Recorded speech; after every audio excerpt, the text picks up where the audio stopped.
हरिओम। ओम नमः शिवाय। हर हर महादेव। आप देख रहे हैं नक्षत्र छाया प्रोग्राम।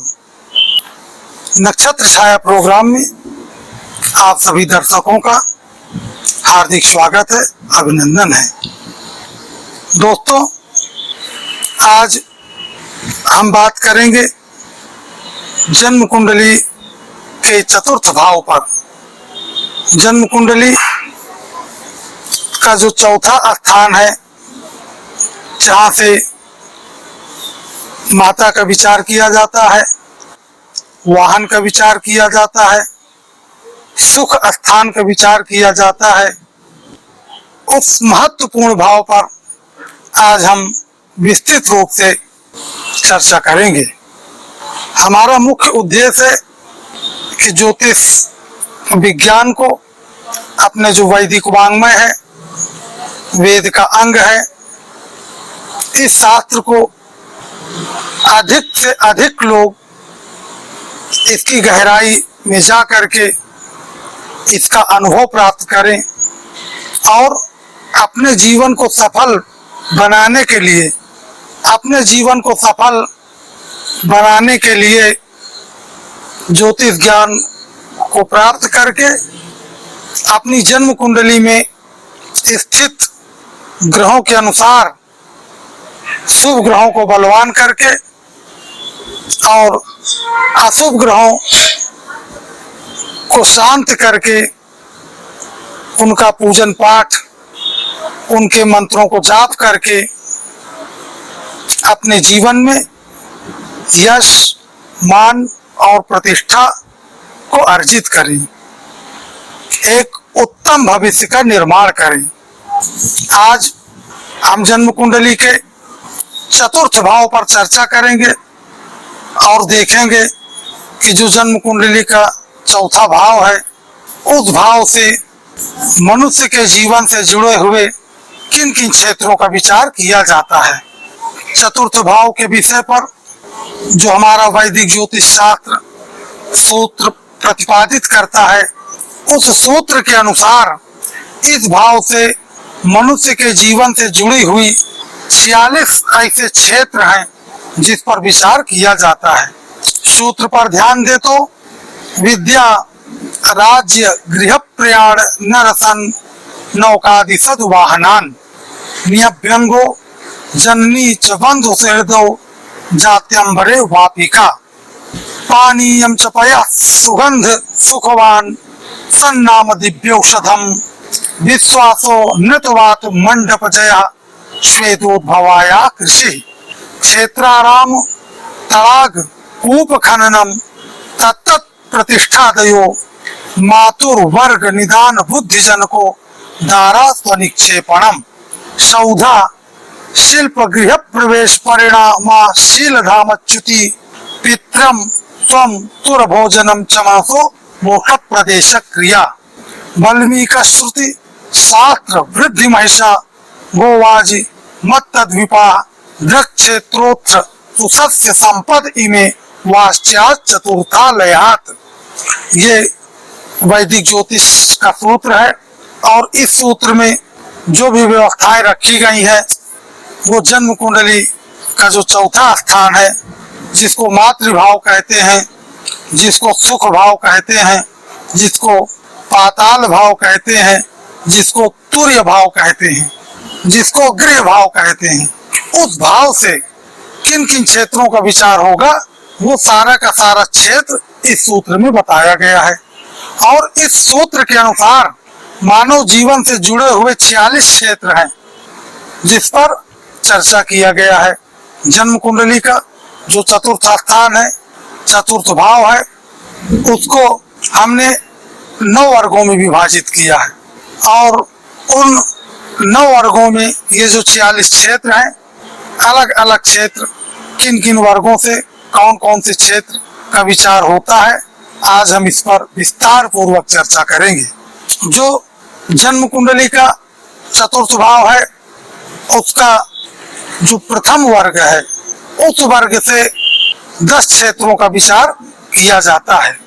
जो प्रथम वर्ग है, उस प्रथम वर्ग से हम आज 10 क्षेत्रों का विचार देखेंगे जो मनुष्य के जीवन से जुड़े हुए क्षेत्र हैं और बहुत ही महत्वपूर्ण हैं। प्रथम वर्ग का नाम हमने व्यक्तिगत जीवन से जुड़े हुए जो क्षेत्र हैं उस पर चर्चा करेंगे और प्रथम वर्ग का नाम भी व्यक्तिगत जीवन, पर्सनल लाइफ। इस व्यक्तिगत जीवन में 10 क्षेत्रों का विचार किया गया है। पहला माता का सुख, दूसरा पिता का सुख।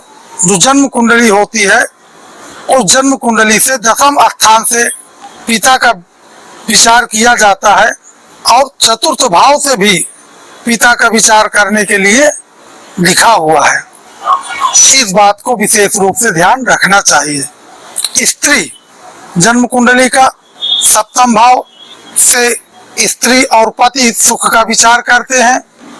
जन्म कुंडली के 4th भाव से भी स्त्री सुख का विचार किया जाता है। रिश्तेदारों का विचार जन्म कुंडली के 4th भाव से किया जाएगा, रिलेटिव्स। और मातृपक्ष के जो रिश्तेदार हैं, relatives on the mother side, उनका विचार जन्म कुंडली के 4थे भाव से करना चाहिए।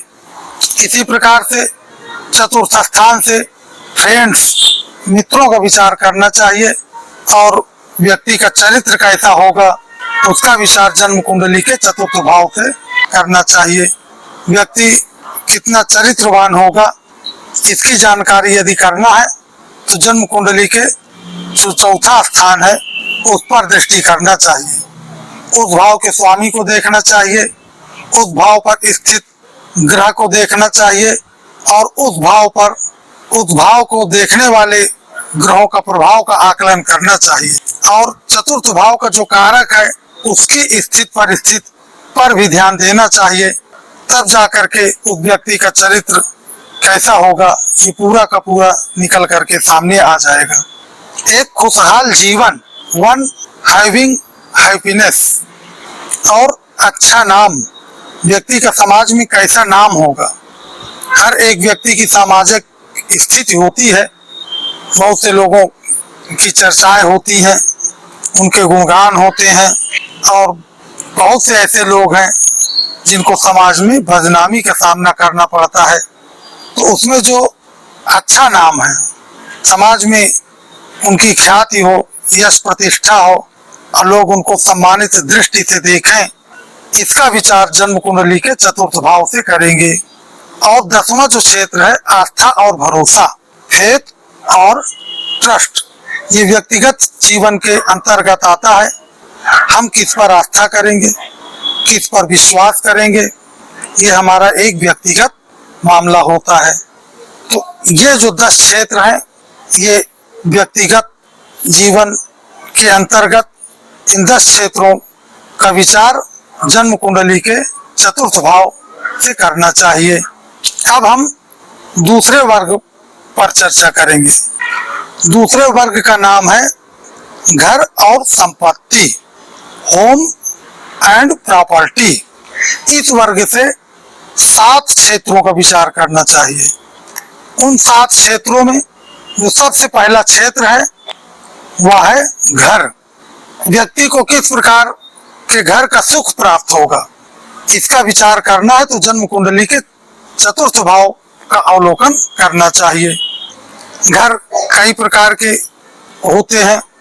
व्यक्ति को किराए का घर का सुख प्राप्त होगा या उसका निजी मकान होगा, व्यक्ति अपार्टमेंट में रहेगा या व्यक्ति का घर कितना बड़ा होगा, कितना छोटा होगा, इन सभी चीजों का विचार जन्म कुंडली के 4th भाव से किया जाना चाहिए।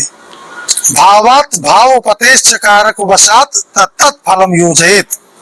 सूत्र कहता है कि किसी भी भाव का जब हम विचार करते हैं तो वह भाव, उस भाव का स्वामी और उस भाव के जो कारक ग्रह हैं उनका बल, ये सारा कुछ देख करके किसी भी फल का निर्णय करना चाहिए। दूसरा जो क्षेत्र है वो भूमि, लैंड। व्यक्ति के पास कितनी जमीन होगी, 1 बीघा, 2 बीघा, 4 बीघा, 10 बीघा, इसका विचार जन्म कुंडली के चौथे भाव से करना चाहिए। तीसरा जो क्षेत्र है वह है उद्यान या प्रसन्नतादायक, आरामदायक जो स्थान है, उन क्षेत्रों में व्यक्ति की रुचि होगी। कितनी रुचि होगी?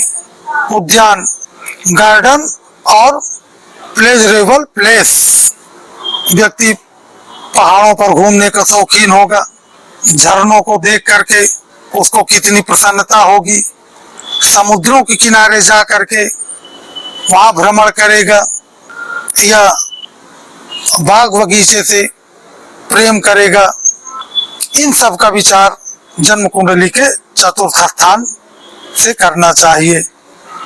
दूसरे वर्ग का जो पांचवा क्षेत्र है, अपने नए मकान में गृह प्रवेश करना, अपने पौरुष परिश्रम से धन कमा करके, जमीन को ले करके उस पर गृह का निर्माण करके और उसमें गृह प्रवेश करना, entering into one's own new house, इसका विचार करना है तो जन्म कुंडली से चतुर्थ भाव से करेंगे। क्या व्यक्ति जीवन में कभी नया मकान बना पाएगा और उसमें गृह प्रवेश कर पाएगा? इन सब का विचार जन्म कुंडली के चतुर्थ भाव से करना चाहिए। जो छठा क्षेत्र है वो किसी के घर की हानि होना, लॉस ऑफ वंस हाउस, इसका विचार भी जन्म कुंडली से जो चौथा भाव होता है, चतुर्थ स्थान कहते हैं उसको, उस भाव से विचार करना चाहिए। कभी कभी होता है गृह प्रवेश कर लिया लेकिन कुछ ऐसा योग संयोग बना कि उस घर की हानि हो जाती है, वह घर हमारे हाथों से छिन जाता है, दूसरे के स्वामित्व में आ जाता है। जिसके आज हम जिस मकान के स्वामी हैं, कल कोई दूसरे व्यक्ति का आधिपत्य उस मकान पर हो जाता है। इन सभी का विचार जन्म कुंडली के चतुर्थ स्थान से करना चाहिए। और जो इसका सातवां क्षेत्र है दूसरे वर्ग का, वह है पैतृक संपत्ति। व्यक्ति को पैतृक संपत्ति का लाभ होगा या नहीं होगा? व्यक्ति को पैतृक संपत्ति आसानी से मिल जाएगी कि उसमें पारिवारिक जनों से वाद विवाद करना पड़ेगा? इन सभी का विचार जन्म कुंडली के चतुर्थ स्थान से करना चाहिए।